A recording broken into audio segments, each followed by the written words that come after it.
Magandang umaga Pilipinas, narito na po ang maging lagay ng panahon ngayong araw ng Friday, 13 February 2026. Base po sa ating synoptic situation, Northeast monsoon ang makakapekto sa Cagayan, Cordillera Nueces Region, kalurang bahagi ng Luzon, Central Luzon at kasama na doon ang Metro Manila.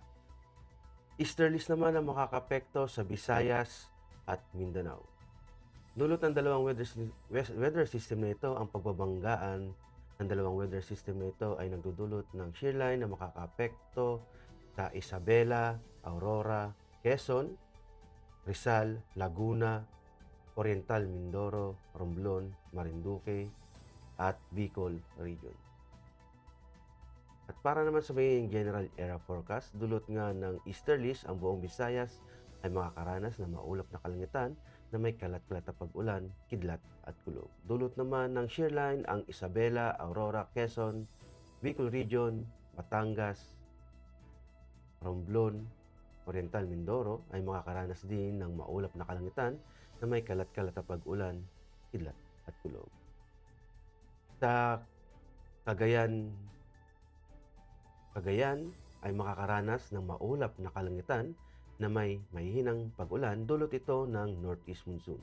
Northeast monsoon din ang makakapekto sa Lawag, Baguio, Angeles at Metro Manila na magdudulot ng bahagyang maulap hanggang sa maulap na papawirin na may mahihinang pag-ulan.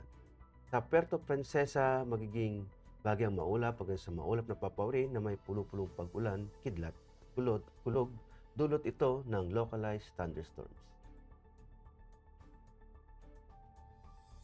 Sa Northern Mindanao, Caraga, Davao at Soc-Sargen, makakaranas sila ng maulap na kalangitan na may kalat-kalat na pag-ulan, kidlat at kulog. Sa Zamboanga at Sanga-Sanga, maging bahagyang maulap hanggang sa maulap na papawirin na may pag-ulan, kidlat, kulog. At para naman sa impact of flight operation sa region ng Bicol Region, Isabela, Quirino, Aurora, Quezon, Rizal, Laguna, Batangas, Oriental Mindoro, Marinduque at Romblon, dulot nga ng shearline, ang main hazard ay converging winds producing ng maulap at embedded ng mga thunderstorms. Ang impact nito sa rotary, mababa ang mga ulap na magpo-produce din ng mababang visibility at expects localized turbulence and possible wind shear lalo na sa kabundukan. Sa fixed wing naman, approach and landing operation may encounter mga low ceiling, turbulence, possible delays, or diversion of flights.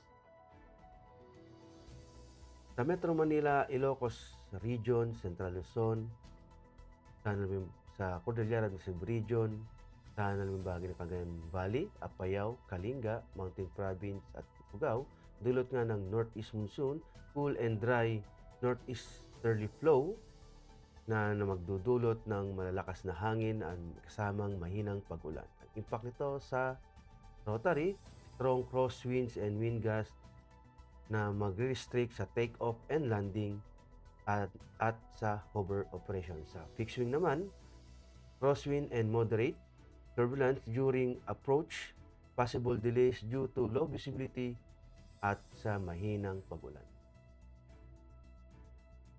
Sa Visayas, Northern Mindanao, Caraga, Davao Region, Soc-Sargen, sa labing bahagi ng bansa, dulot nga ng easterlies, warm at humid air from Pacific na nag-e-enhance ng mga convective activity.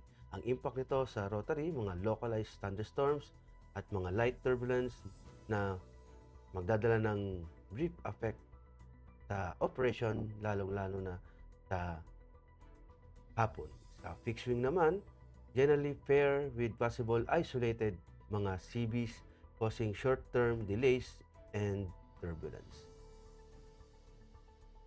Para naman sa astronomical information, ang araw ay sisikat ng 0621 at lulubog din naman mamayang 1800. Sa moon illumination, meron tayong 16%.